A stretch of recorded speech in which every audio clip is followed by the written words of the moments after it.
Hello, it's Robin and Daniel with Sadona Farms, and it is the end of October 2025, and we wanted to give a fall update on our lavender. So as you remember, this spring in May, we planted out 375 lavender plants. We did Phenomenal, we did Grosso, and then we also did Munstead. So we planted them out as little 2-inch plugs. They were very tiny, and we just wanted to kind of give it updates. So we did, for when we set it all up, we went ahead and we put aggregate in and we tilled it into the soil, and then we also filled up the rows. So as we did that, we went ahead and tilled it in that way and put our black fabric on to help with weed suppression a little bit for us, and then we planted in our lavender. So right now what we have going on here, like I said, this is planted in May, and now it is towards the end of October. So we have, this is our Munstead here. Some of them are looking great. They look beautiful. And then some are over here having some issues.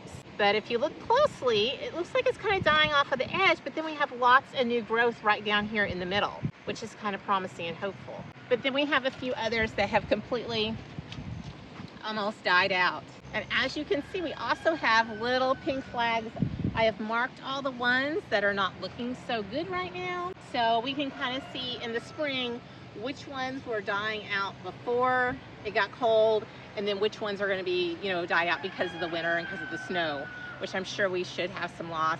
10 to 20% loss is normal, or hopefully not to go that much. But if you notice, right here is my rows of Munstead. So we have 1, 2, 3 rows of Munstead, and we have quite a few of our pink flags in our Munstead. If we go back another 3 rows, we are on to, this is our Grosso is smaller so far than the Munstead is, but most of them are looking pretty good. The foliage on it is nice and green. They look great, smell great too. And even though they're a little bit smaller than what the Munstead is over here, I don't have as many that have died out. I have a few pink flags and a few that have died out. This one right here, let's come up a little closer. This one right here is not completely died out, but definitely not looking as well as like this neighbor, his friend right next door to it. So this one's just a little bit more, but I still think it has some life to it, so we're not going to pull it out or anything right now. We're just going to go ahead and let it overwinter and see how it does for the spring. But moving on back to our next rows. So our next rows here are all Phenomenal, and we have a few pink flags that are Phenomenal, but overall the Phenomenal has done phenomenal. It has done so good this year. It's big, it's beautiful. We have just a few dying out issues here, whether that is root rot, maybe too much water, maybe not enough water, I'm not real sure. We had a very wet spring and a wet summer all the way up to like July. So we'd only watered this one time this whole summer. And that is when we planted all the plugs. We watered them in right after we planted it, and that was it. They got no more water through the season. So, which it was really rainy, and I was really worried about that with the root rot, just because we had so much rain.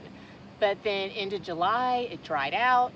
August, actually, we had a little bit of a drought going on. Right now, it's wet again because we just had some rain last night, but definitely the conditions in general are drier. So I'm not really sure exactly why we have some dying out on these and those, but I'm going to find out. But that's our update right now on our lavender as far as our test area here. We would love to do a small U-pick in the spring with this area, but our big news is on in the back. And the main reason we are doing this test area for this year is to find out which variety really grew best in our area.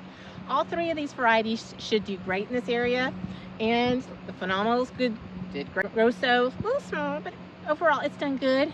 Munstead, it actually gave me blooms this year, which I didn't expect at all. We actually made some lavender jelly and some strawberry lavender jam with it, and sold a little bit to a few restaurants so they can make some simple syrups and all. But it had quite a few blooms, definitely not a total bloom out, but enough to get a little bit, make us a little bit happy with the purple blooms. They were gorgeous. But then again, it came on strong and big, and it had some blooms, but then a lot of it's dying out too. So maybe it really shouldn't have done that. It should have been putting more strength into making a good root system instead of making blooms this year, which could have been the problem. These guys here are Phenomenal and our Grosso. No blooms this year, which of course I did not expect any blooms this year, but overall the plants look better than our Munstead that gave us blooms. So I'm super excited, I'm super pumped to see what spring holds for these guys. but I have one more thing to show you. So we've already had 1 truckload of construction aggregate dropped. This is what's going to go into the rows that we're going to be doing next of our lavender. So this is what it looks like. It is not quite a sand. It's considered a big sand, but a small gravel. And this is perfect to put into the dirt to help with drainage for your lavender, because lavender do not like wet feet. And we have a lot of dense clay soil that likes to retain water, so we're doing the best we can by hilling up the hills and putting this into the hills before we plant out our lavender to give it the best chance of survival and not having wet feet. But we're probably going to be getting 2-3 more loads of this to put into our rows. And let you see, this is our hillside going back. And so going up the hillside, we are going to plant out 20 rows of 50 plants each. Right about 1,000 plants of lavender is going to go in going up the hillside. And going up the hillside is one of the perfect places to do lavender because it's going to help with the drainage. So with mounding up the rows and putting in our aggregate will definitely help with that also. Well, we're so excited. So we'll be planting all those out towards the end of May of 2026. And it's going to be a great summer. And we're so excited about our lavender. And we already have plans for the following year to kind of moving back and planting out another 1,000 plants the following year. But we just wanted to kind of give you a fall update on how the lavender's doing in our very first year.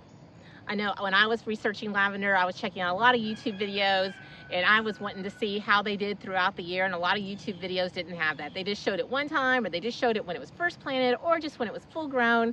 And so I didn't really have those stages to look at.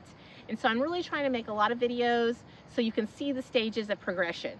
Because mine up front, they are not full grown yet. We still have till year 3 before they're actually full grown. Lavender is so exciting. And definitely this winter, I'm going to be researching a lot more on different products to make with lavender, and maybe even the year after that about getting a still, but it's all baby steps. And we're very excited about this lavender journey that we're on. But that's all from now. Thanks.